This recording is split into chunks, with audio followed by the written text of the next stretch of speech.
नमस्कार। Covid diary के इस अंक में आप सभी का हार्दिक स्वागत और अभिनंदन। मैं हूं आपके साथ विश्वबंधु पांडे।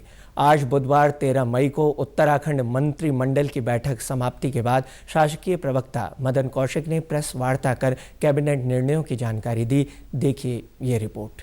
उत्तराखंड सरकार की मंत्रिमंडल बैठक के बाद आज बुधवार को शासकीय प्रवक्ता मदन कौशिक ने प्रेस वार्ता में कैबिनेट निर्णयों की जानकारी दी। उन्होंने बताया कि केंद्र सरकार की कृषि उपज पशुधन संविदा खेती एवं सेवा अधिनियम 2018 को नोडल एक्ट मानते हुए अध्यादेश लाया जाएगा। इससे कृषकों को अनेक प्रकार की सुविधा प्रदान की जाएगी।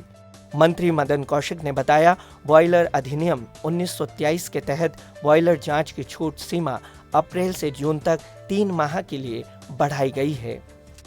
इसके अलावा मंत्री मदन कौशिक ने बताया कि लॉकडाउन अवधि में विद्युत के विभिन्न श्रेणी के उपभोक्ताओं को ब्याज और अधिभार में छूट दी गई है।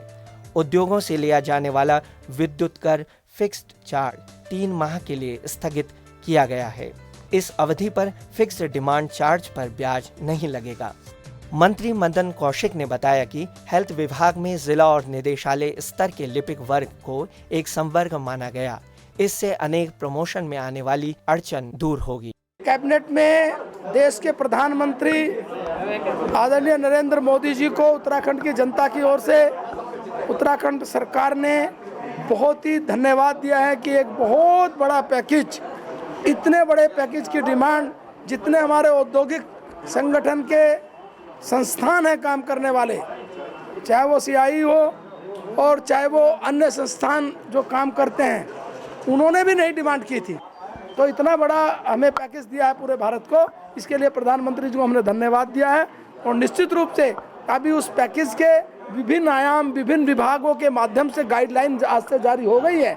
उन गाइडलाइन के अनुसार हम अपने राज्य में कितना ले सकते हैं, इस पर हम लोगों ने भी वर्क शुरू कर दिया है। उन्होंने कहा कि लोकल के लिए वोकल बने। जो लोकल उत्पाद हैं उनको बढ़ाने के लिए, उनको अधिक से अधिक लोगों को प्रेरित करने के लिए आपको वोकल होना पड़ेगा, आपको चर्चा करनी पड़ेगी। हम लोग भी माननीय प्रधानमंत्री जी के अनुसार अपने राज्य में हमने बहुत चीज़ें पिछले वर्ष भर से 1.5 साल से 2 साल से शुरू की हैं और आने वाले समय में और तेज़ी के साथ उस दिशा में हम लोग आगे बढ़ेंगे और लोकल उत्पाद को एक हम जहां आत्मनिर्भर बनेंगे, वहीं यहाँ से अन्य राज्यों को और अन्य देशों को भी हमारा उत्पाद जाए, इसका प्रयत्न और प्रयास भी करेंगे। कई प्रमुख बिंदुओं पर चर्चा हुई, कोविड पर चर्चा हुई, बिजली में हमने कुछ क्षेत्रों में छूट दी है, बॉयलर को लेकर हम लोगों ने 3 महीने का समय बढ़ाया है।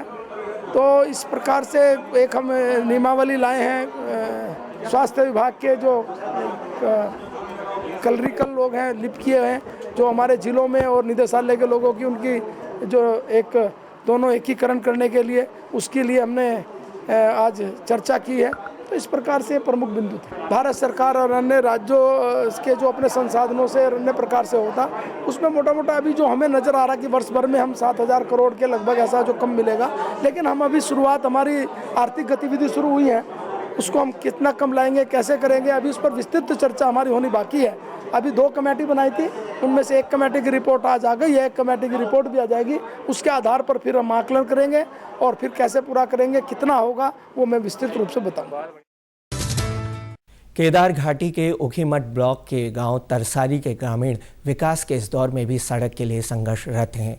ग्रामीणों के आवागमन हेतु सड़क निर्माण न होने से खासी दिक्कतों का सामना करना पड़ रहा है। देखिए ये रिपोर्ट। उत्तराखंड राज्य की स्थापना के 20 साल बाद भी प्रदेश के सुदूरवर्ती गांव विकास की राह देख रहे हैं। हम बात कर रहे हैं जनपद रुद्रप्रयाग के विकासखंड ऊखीमठ का गांव तरसाली की।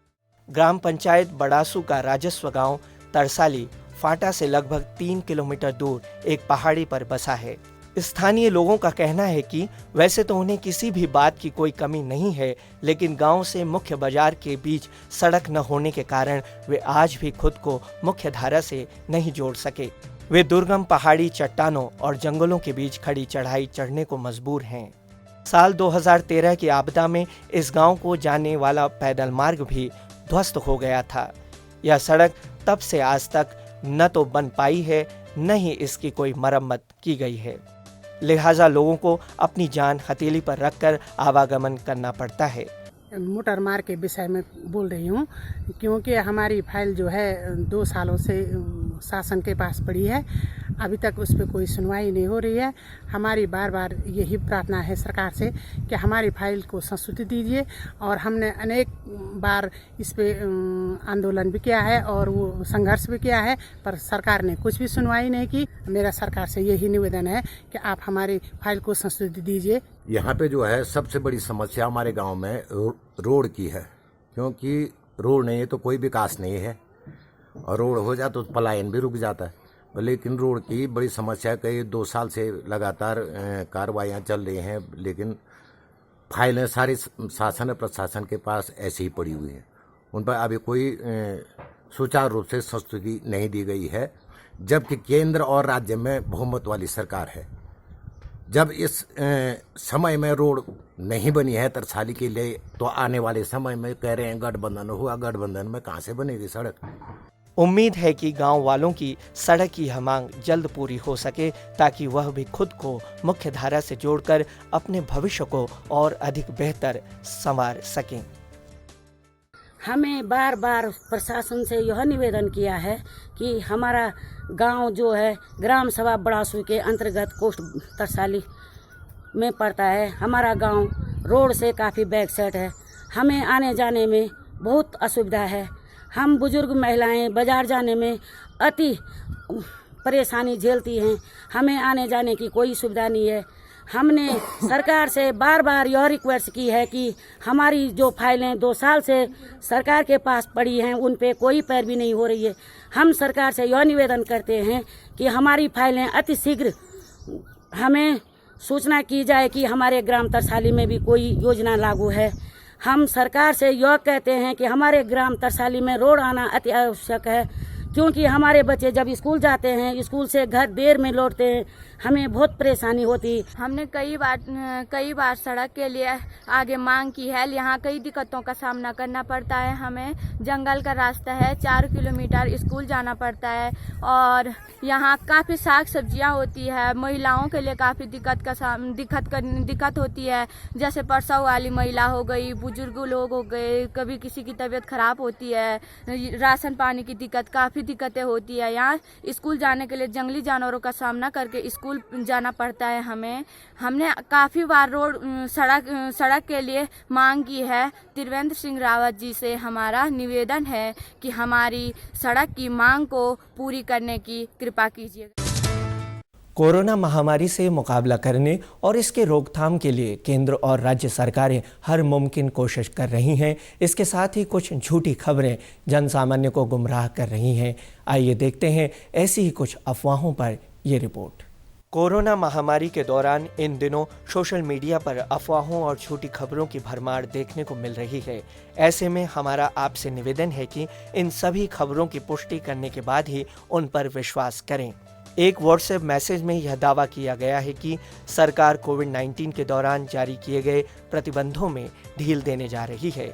इस मैसेज में 5 चरणों के माध्यम से 5 अलग अलग चरणों का जिक्र किया गया, जब नियमों में ढिलाई की जाएगी। PIB फैक्ट चेक के अनुसार इस मैसेज में किया गया दावा और जारी गाइडलाइन फर्जी है। सरकार द्वारा कहीं पर भी देश में जारी प्रतिबंधों में ढिलाई का रोड मैप जारी नहीं किया गया है। हो सकता है यह मैसेज दूसरे किसी देश का हो। दावा किया है कोरोना प्रभावितों में से खासकर कलाकारों को राहत देने के लिए संस्कृति मंत्रालय की ओर से एक मैसेज जारी किया गया है, जिसमें कलाकारों को राहत देने के लिए दिए गए लिंक पर अपनी व्यक्तिगत जानकारी साझा करनी है। PIB फैक्ट चेक के अनुसार न ही सरकार और न ही संगीत नाट्य अकेडमी व संस्कृति मंत्रालय द्वारा कलाकारों के लिए ऐसी कोई भी योजना तैयार की गई है। यह लिंक पूर्ण रूप से फर्जी है।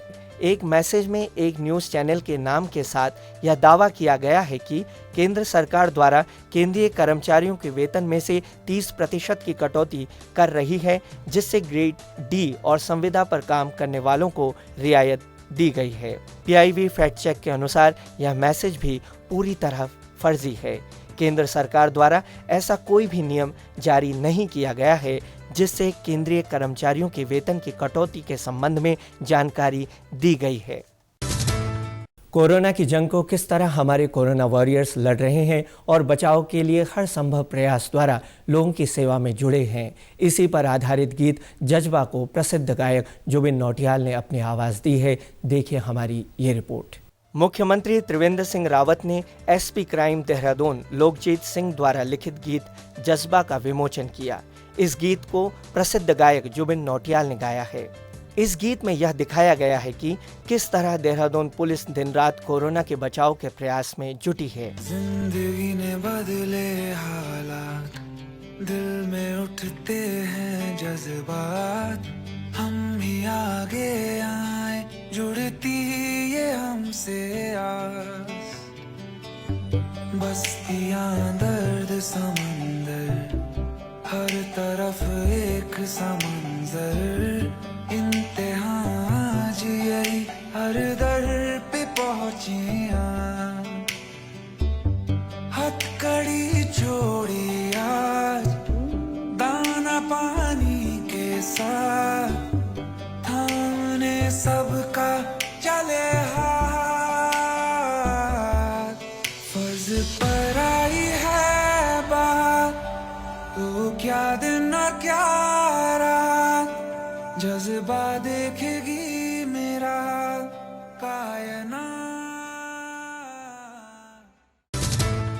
उत्तराखंड सरकार प्रवासियों की घर वापसी के लिए विशेष अभियान घर चलो चला रही है, जिससे लॉकडाउन के दौरान फंसे लोगों की वापसी हो रही है। देखिए इस पर यह रिपोर्ट। दूसरे राज्यों में फंसे उत्तराखंड वासियों को सकुशल प्रदेश लाने का सिलसिला लगातार जारी है। इस कड़ी में मंगलवार को सूरत और पुणे से आई 2 ट्रेनों में तकरीबन 2600 लोग हरिद्वार पहुंचे।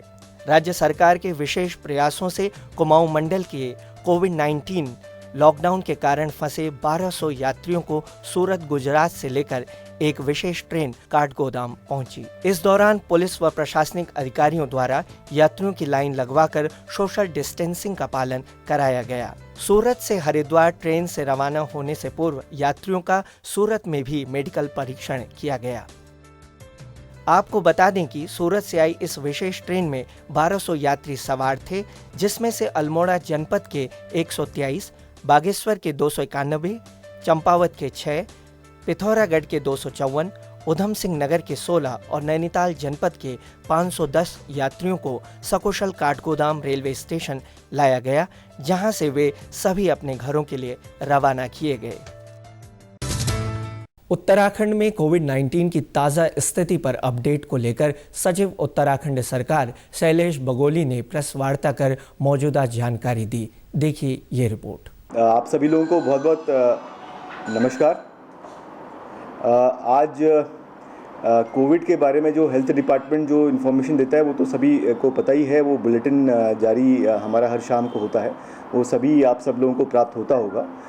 मैं आज जो हमारा जो आवागमन चल रहा है, जो प्रवासी हमारे लौट करके आ रहे हैं विभिन्न प्रदेशों से और जो यहाँ से जा रहे हैं, उसके बारे में आपको थोड़ा अवगत कराना चाहूँगा। अभी तक जो हमारे टोटल जो रजिस्ट्रेशन हो गए हैं वो करीब 1,98,584 हमारे रजिस्ट्रेशन हो गए हैं, जिसमें अब तक जो है लगभग 51,394 लोग वापस आ चुके हैं। ये विभिन्न प्रदेशों से हैं, जैसे कि हरियाणा से हमारे 13,799 लोग हैं, उत्तर प्रदेश से 11,957 लोग आए हैं, दिल्ली से करीब 9,452 लोग आए हैं, चंडीगढ़ से 7,163 लोग आए हैं, राजस्थान से 2,981 लोग आए हैं, पंजाब से 2,438 लोग आए हैं, गुजरात से 1,060 लोग आए हैं और अन्य राज्यों से करीब 1,032 लोग आए हैं। इसमें जो अन्य राज्यों, हमारे प्रदेश से जो अन्य राज्यों में जाने वाले लोग हैं, करीब 29,975 के आसपास हमारे रजिस्ट्रेशन इसमें हुए हैं, जिसमें से 9,970 लोग इसमें निकल चुके हैं। इसके अलावा उत्तराखंड के अंदर भी जो एक ज़िले से दूसरे ज़िले में लोग जाते हैं, उसमें लगभग 52,621 लोग एक ज़िले से दूसरे ज़िले में गए हैं। अब जो आने वाले समय में जो हमारा प्लान ये है कि हम आसपास के क्षेत्रों से, जो आसपास के हमारे प्रदेश हैं, वहाँ से हम मैक्सिमम जो है बसेस के माध्यम से ट्रांसपोर्टेशन करेंगे और जो हमारे दूर दराज के क्षेत्र हैं वहाँ से हम लोग ट्रेन के माध्यम से आवागमन करेंगे। जैसा कि आपको विदित ही है कि हमारी एक ट्रेन काठगोदाम जो है वो पहुंच चुकी है, जो कि सूरत से आई थी। इसके अलावा हरिद्वार पूना से एक ट्रेन हरिद्वार के लिए आई थी, वो भी अब पहुंच रही है। और इसके अलावा कल एक ट्रेन जो है बेंगलोर से हमारी हरिद्वार आएगी। इसके अलावा पुणे से एक और ट्रेन आने की संभावना है शीघ्र ही, कल या परसों में वो ट्रेन निकलेगी वहाँ से।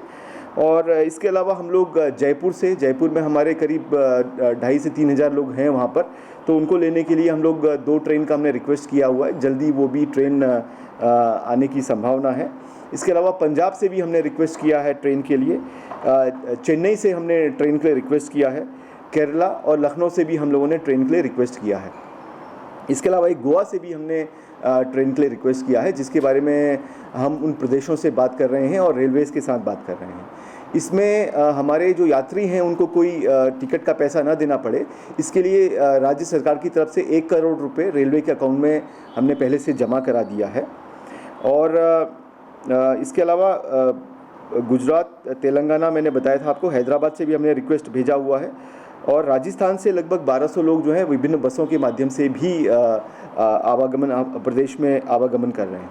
जो प्राइवेट पासेस हैं लगभग सभी जगह प्रदेश के अंदर से बाहर जाने वाले लोगों के लिए भी और प्रदेश से बाहर से अंदर आने वाले लोगों के लिए भी हमारे सभी जिलाधिकारी बहुत तेज़ी से जो प्राइवेट गाड़ियों से अपनी आना चाहते हैं उनके लिए भी पासेस इशू कर रहे हैं। वैश्विक महामारी कोविड-19 से जंग लड़ने के लिए सारा देश एकजुट है।